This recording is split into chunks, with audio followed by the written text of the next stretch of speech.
Le Japon est l'un de ces pays dont la géographie est si extrême, si contradictoire et si absolument improbable que si quelqu'un vous décrivait ses caractéristiques géographiques sans vous dire de quel pays il s'agit, vous diriez probablement que cet endroit ne peut exister sur la planète Terre parce que trop de choses extrêmes s'y produisent simultanément sur un même territoire. Le Japon est un archipel de presque 7000 îles qui se trouve exactement au-dessus de la jonction de 4 plaques tectoniques différentes,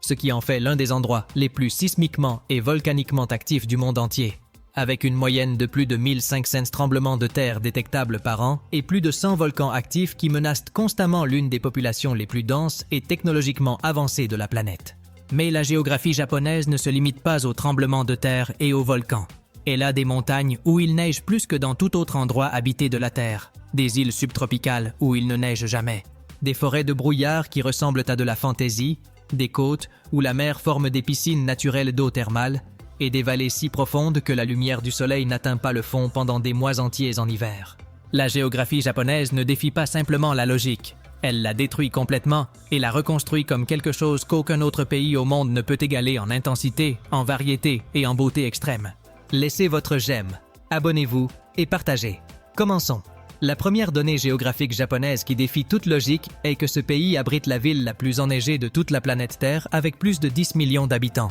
Aomori, dans le nord de l'île de Honshu, qui reçoit une moyenne annuelle de presque 8 mètres de neige, une quantité si absurde et si extrême que les hivers à Aomori ressemblent à des scènes d'un film catastrophe où une civilisation entière a été enterrée sous des montagnes de neige blanche qui ne fondent pas pendant des mois. La raison de cette accumulation extrême de neige est la combinaison unique de 3 facteurs géographiques. Les vents froids sibériens qui traversent la mer du Japon en se chargeant d'humidité, les montagnes japonaises qui obligent cet air humide à s'élever et à se refroidir rapidement, et la température de la mer du Japon qui est significativement plus chaude que l'air sibérien en hiver, créant un gradient thermique si extrême que chaque mètre cube d'air qui passe au-dessus de la mer se charge d'une quantité d'humidité si énorme que lorsqu'il atteint les montagnes de la côte ouest japonaise, il décharge toute cette humidité sous forme de neige avec une intensité qui n'a pas de comparaison dans aucun autre endroit habité du monde. La deuxième donnée qui démontre la géographie impossible du Japon est que cet archipel compte exactement 1112 volcans enregistrés, dont environ 5 sont classés comme actifs par l'Agence météorologique du Japon, ce qui fait de ce pays l'un des territoires volcaniquement les plus actifs et les plus dangereux de la planète. Pour mettre ce chiffre en perspective, le Japon a plus de volcans actifs que toute l'Europe continentale combinée, plus que l'Indonésie qui est souvent considérée comme le pays volcanique par excellence, et plus que tout autre pays du monde, sauf peut-être l'Islande, par concentration de volcans par kilomètre carré. Le mont Fuji, le volcan le plus célèbre et le plus emblématique du Japon, avec ses 3776 mètres de hauteur parfaitement symétrique, est techniquement un volcan actif qui est considéré comme endormi et non éteint, avec sa dernière éruption en 1770, et que les volcanologues prédisent qu'il pourrait entrer à nouveau en éruption à tout moment géologique futur, ce qui signifierait une catastrophe potentielle pour les 30 millions de personnes qui vivent dans les villes environnantes de Tokyo, Yokohama et la région de Kanto, qui seraient couvertes par une couche de cendres volcaniques de plusieurs centimètres d'épaisseur. La troisième donnée géographique japonaise impossible est l'existence du mont Waialeal sur l'île de Yakushima, qui techniquement ne s'appelle pas ainsi, mais dont l'équivalent japonais reçoit l'une des précipitations les plus élevées du monde, avec des forêts subtropicales de cèdres japonais appelés Suji, qui ont plus de 3000 ans d'ancienneté et que l'UNESCO a déclaré patrimoine naturel de l'humanité. Les cèdres de Yakushima sont les arbres les plus anciens de tout l'est de l'Asie et poussent dans un environnement d'humidité si permanent et si extrême que les troncs sont complètement recouverts de mousse, de fougères, de broméliacées et de lichen qui leur donnent une apparence d'arbres de fantaisie vivants, comme s'ils avaient été sortis directement d'un film d'animation japonais de Hayao Miyazaki et placés dans une forêt réelle où le brouillard permanent réduit la visibilité à quelques mètres pendant la majeure partie de l'année, créant une atmosphère si onirique et si irréelle que les visiteurs japonais le décrivent comme marcher à l'intérieur d'un rêve d'un autre monde. La quatrième donnée est que le Japon contient l'un des 3 points les plus tectoniquement instables et les plus dangereux de la planète. La fosse du Japon, une tranchée océanique de plus de 8000 mètres de profondeur, où la plaque du Pacifique s'enfonce sous la plaque eurasienne à une vitesse d'environ 9 cm par an, générant l'énergie tectonique qui alimente les tremblements de terre les plus dévastateurs de l'histoire japonaise. Le grand tremblement de terre de Kanto, de 1923, a détruit Tokyo et tué plus de 100 000 personnes. Le grand tremblement de terre de Hanshin de 1995 a partiellement détruit la ville de Kobe, Et le grand tremblement de terre de Tohoku de 2011 avec son tsunami de 14 mètres de hauteur a provoqué la catastrophe nucléaire de Fukushima qui a contaminé une zone de 30 km autour de la centrale pendant des décennies. Tous causés par l'activité de cette fosse tectonique qui fait du Japon un territoire où la destruction géologique massive n'est pas une possibilité future mais une certitude récurrente à laquelle la société japonaise s'adapte avec une résilience extraordinaire et une capacité d'adaptation culturelle qui a fait des villes japonaises les plus résistantes aux tremblements de terre et aux tsunamis du monde entier. La cinquième donnée qui défie la logique est l'existence des sources chaudes naturelles ou onsen qui jaillissent de la Terre en plus de 25 000 points différents du Japon, une concentration d'activité géothermique si extrême que pratiquement chaque ville, chaque village et chaque hameau japonais a au moins un bain thermal public alimenté par des eaux volcaniques chaudes qui contiennent des minéraux dissous de soufre, de fer, de magnésium et d'autres éléments que les Japonais considèrent comme curatifs depuis plus de 1000 ans de tradition culturelle ininterrompue. Les onsen japonais ne sont pas simplement des bains chauds, ce sont des expressions géographiques directes de l'activité volcanique souterraine qui pompe de l'eau à des températures de 40 à 90 degrés Celsius depuis des aquifères profonds chauffés par des poches de magma,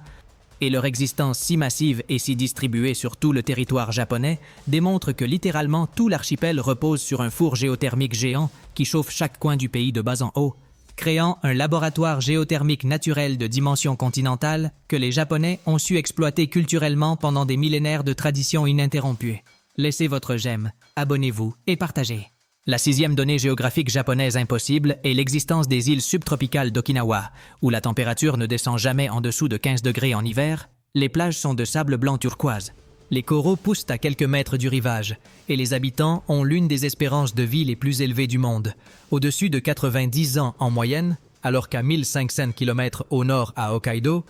la température descend à 20 degrés sous zéro, les ours bruns hibernent dans des grottes de neige et les singes macaques se baignent dans des sources chaudes naturelles pour survivre au froid extrême de l'hiver sibérien. Ce contraste si radical entre deux extrêmes climatiques dans un même archipel d'à peine 300 km de large en moyenne démontre que la géographie japonaise concentre sur un territoire relativement petit les mêmes variations climatiques qui couvrent un continent entier comme l'Europe. De la Méditerranée subtropicale de la Grèce et de l'Espagne à l'Arctique scandinave de la Norvège et de la Finlande, créant une diversité géographique si concentrée et si extrême qu'elle n'a d'équivalent dans aucun autre archipel ni dans aucun autre territoire d'étendue comparable de la planète. La septième donnée est la formation côtière de la plage de la Rose sur la péninsule de Shimabara à Kyushu, où les eaux thermales volcaniques émergent directement du fond de la mer, créant des zones d'eau douce chaude au milieu de l'océan Pacifique, où les baigneurs peuvent nager simultanément dans l'eau froide de l'océan et dans l'eau chaude volcanique séparée par quelques mètres de distance. Un phénomène géothermique côtier si rare et si extraordinaire que les géologues le considèrent comme l'un des meilleurs exemples de la planète de l'interaction directe entre l'activité volcanique sous-marine et les écosystèmes océaniques superficiels,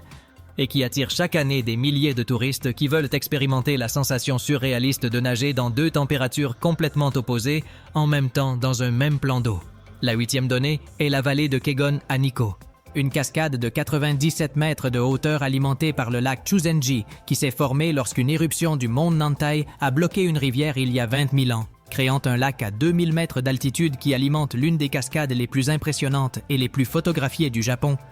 et que les Japonais considèrent comme sacrée depuis l'époque des samouraïs qui effectuaient des pèlerinages spirituels jusqu'à ces eaux pour purifier leur esprit guerrier avant les batailles décisives. La neuvième donnée qui défie la logique japonaise était l'existence de Shirakawa-go, un village de maisons au toit de chaume incliné à 60 degrés conçu spécifiquement pour résister aux charges de neige de plus de 4 mètres qui tombent chaque hiver dans cette région montagneuse de la préfecture de Gifu,